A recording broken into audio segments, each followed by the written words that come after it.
El desarrollo humano se ha visto acelerado en las últimas décadas. Nuevas tecnologías invaden nuestra vida diaria. ¿Pero dónde se generan estos productos? Es a través de la manufactura que somos capaces de conseguir toda clase de bienes.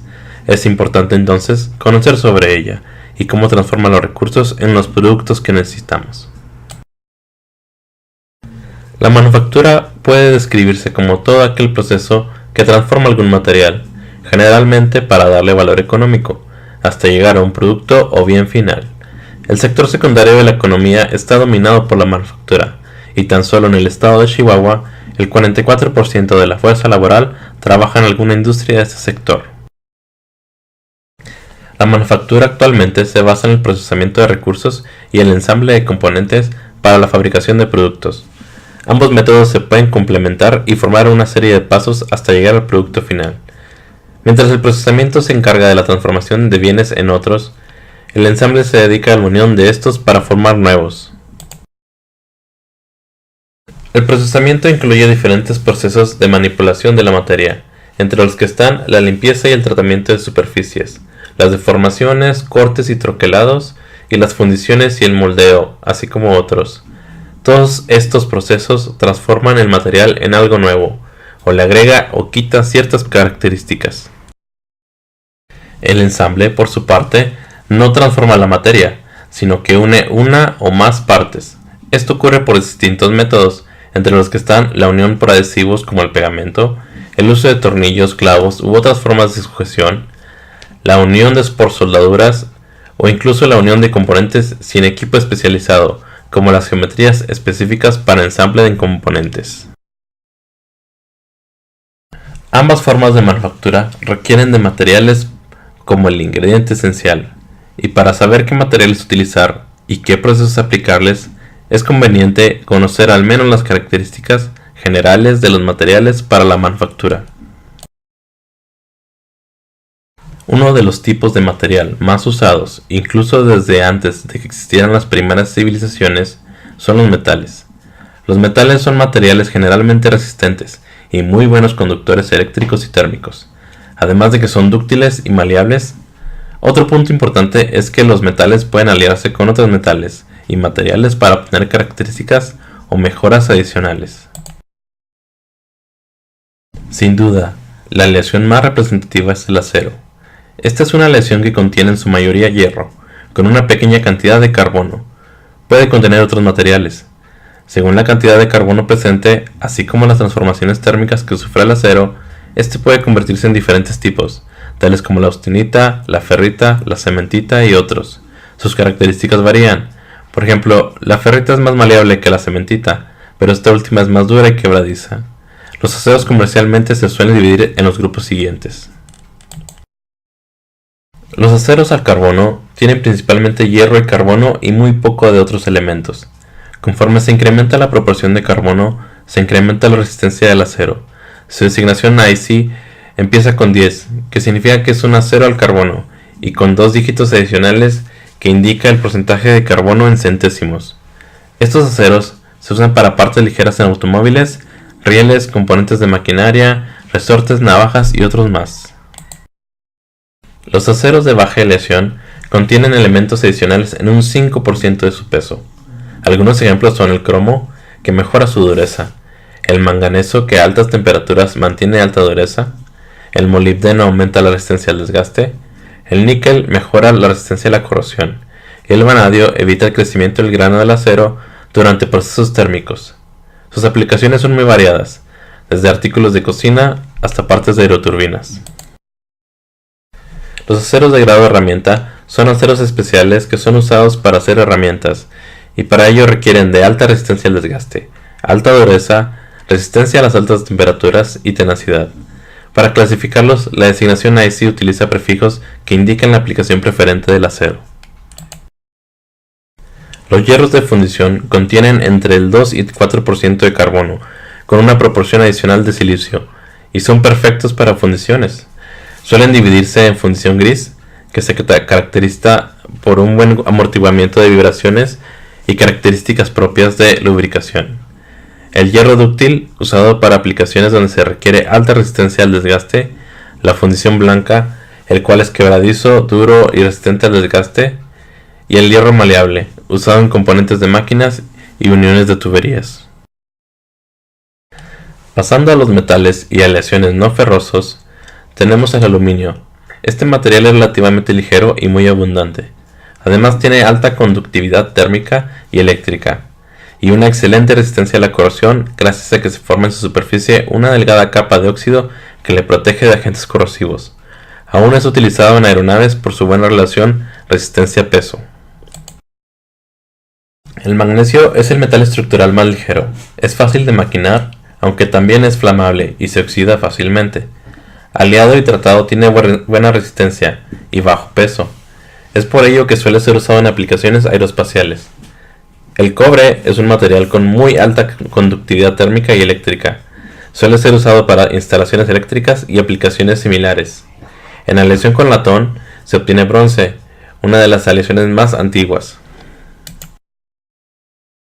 El níquel es un metal con propiedades magnéticas y resistencia similar al acero.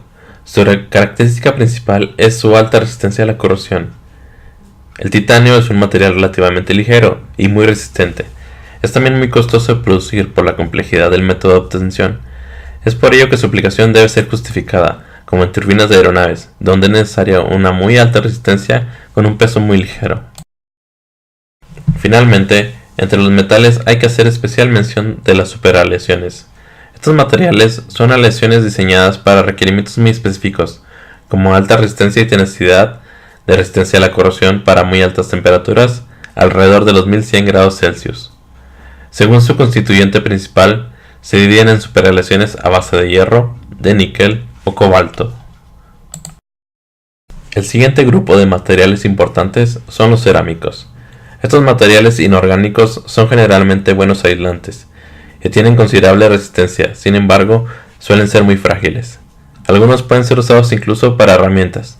Los cerámicos más recientes pueden ser divididos en óxidos, carburos y nitruros. Entre los óxidos, el cerámico más representativo es la alumina, la cual se produce sintéticamente de la bauxita. Tiene buena dureza al calor, baja conductividad térmica y buena resistencia a la corrosión. Esto la hace ideal para aplicaciones como abrasivos, aislantes eléctricos e insertos de corte. Ejemplos de los carburos están el carburo de silicio, de tungsteno y de titanio. Tienen buena dureza y resistencia al desgaste, por lo que suelen ser usados para herramientas de corte. Para construir productos sólidos útiles, los carburos deben unirse con un metal como níquel o cobalto. Finalmente, otros cerámicos usados en la manufactura son los nitruros. De estos los más importantes son el nitruro de silicio, el nitruro de boro y el nitruro de titanio. El nitruro de silicio tiene buena resistencia a altas temperaturas, así como a la corrosión. El nitruro de boro puede ser tanto duro como el diamante, aunque suele ser usado solo para trabajos en el acero. El nitruro de titanio tiene alta dureza y buena resistencia al desgaste, además de que tiene relativa poca fricción contra metales férreos. Otro grupo de materiales son los polímeros. Estos son componentes orgánicos, constituidos por moléculas relativamente enormes. Estas moléculas son generalmente cadenas de átomos en órdenes que se repiten. Los plásticos son materiales sintéticos, creados a través de procesos químicos, y la mayoría de los productos plásticos se generan con procesos de solidificación. Una clase de polímeros son los termoplásticos. Estos tienen la característica de poder mantener la forma sólida a temperatura ambiente, pero cuando se les aplica calor se vuelven fluidos. Por ello pueden ser moldeados en diferentes formas y puede ser reciclado. Algunos ejemplos de los termoplásticos son los acrílicos, los plásticos ABS, las poliamidas y el poliéster. Los termoestables son por su parte polímeros más rígidos que los termoplásticos. Son además capaces de resistir temperaturas más altas, aunque al cruzar el límite térmico se degradan al punto de que no pueden ser reusados. Entre los termoestables se encuentran las aminoresinas, los poliuretanos y los epoxis. Finalmente, los elastómeros son polímeros capaces de sufrir altas deformaciones elásticas, bajo fuerzas relativamente bajas. El ejemplo típico está en las ligas y el hule, que pueden resistir diferentes tipos de esfuerzo y elongarse mucho más que otros grupos de materiales. El grupo más reciente de materiales son los materiales compuestos. Estos materiales se llaman así debido a que utilizan dos o más materiales que en conjunto obtienen mejores propiedades que separados. Su unión es a través de un componente matriz o principal y uno de refuerzo. Los materiales compuestos tienen alta resistencia a la fatiga y además son muy ligeros, sin embargo son muy costosos. Los materiales compuestos suelen clasificarse según el tipo de material del que está hecho la matriz, sea metal, cerámico o polímero. Algunos ejemplos de los materiales compuestos son la fibra de vidrio, de carbono y el Kevlar. Para saber más de los materiales, es necesario comprender en qué consisten sus propiedades principales. Una de las propiedades analizadas de los materiales es su comportamiento bajo fuerzas de tensión. Para ello se construyen ensayos de tensión en los cuales una probeta se somete a fuerzas tensiles. Conforme sube la fuerza o esfuerzo tensil, la deformación que sufre la probeta se obtiene a partir de gráficos o datos numéricos. En el ensayo es apenas perceptible, pero el área transversal de la probeta se reduce, mientras que la longitud de la prueba crece. El gráfico que se obtiene es conocido como el diagrama esfuerzo-deformación, y es una relación directa entre ambos. En este gráfico pueden existir regiones. La primera es la región elástica, en la cual existe una relación lineal entre el esfuerzo y la deformación. Esta zona se rige por la ley de Hooke, donde el esfuerzo es igual al producto de la deformación y el módulo de elasticidad.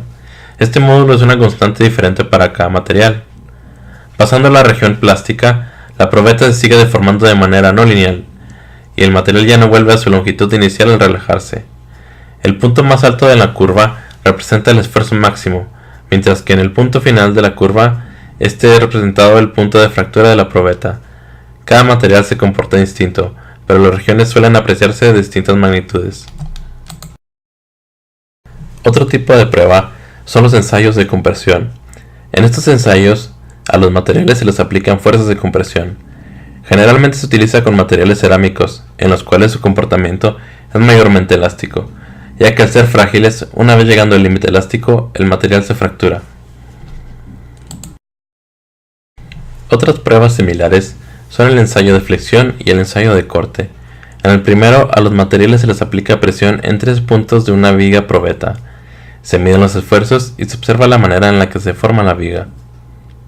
En el ensayo de corte, se aplica torsión a una probeta cilíndrica y se hace girar lentamente hasta que el material cede y se corta por el torque aplicado.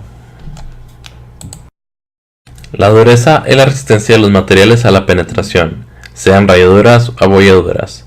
Conocer la dureza del material es importante, ya que suele ser un indicador aproximado de resistencia, así como su comportamiento ante el esfuerzo aplicado y si su deformación será mayormente elástica o plástica. El material más duro conocido es el diamante. Para conocer la dureza en un material existen diferentes pruebas y escalas. Una de ellas es la escala Brinell. Su prueba consiste en marcar una muestra con una esfera de 10 milímetros durante cierto tiempo usando cargas de 500 a 3000 kilogramos. Después se aplica una fórmula que determina su dureza usando la carga, el diámetro de la esfera y el diámetro de la marca hecha en el material. Otra escala común es la Rockwell, en la cual se utiliza un marcador con forma de cono o también una esfera pequeña de un 16avo o un octavo de pulgada. Se usa una carga de 10 kilogramos primero y después una carga de 150. La máquina utiliza la profundidad para determinar la dureza del material. En la escala Vickers se utiliza un marcador con forma de pirámide y hecho de diamante. Se utilizan diferentes cargas para determinar el valor.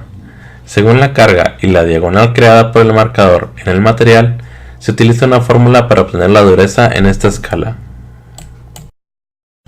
Otras propiedades importantes son aquellas relacionadas al comportamiento de los materiales bajo efecto de la temperatura.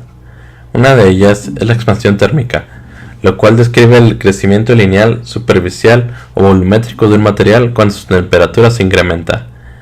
Según el material, existe un determinado coeficiente de expansión térmica que indica el cambio de longitud por grado de temperatura. Otra propiedad de los materiales es el punto de fusión. el cual es la temperatura a la cual un material sólido se convierte en un material líquido.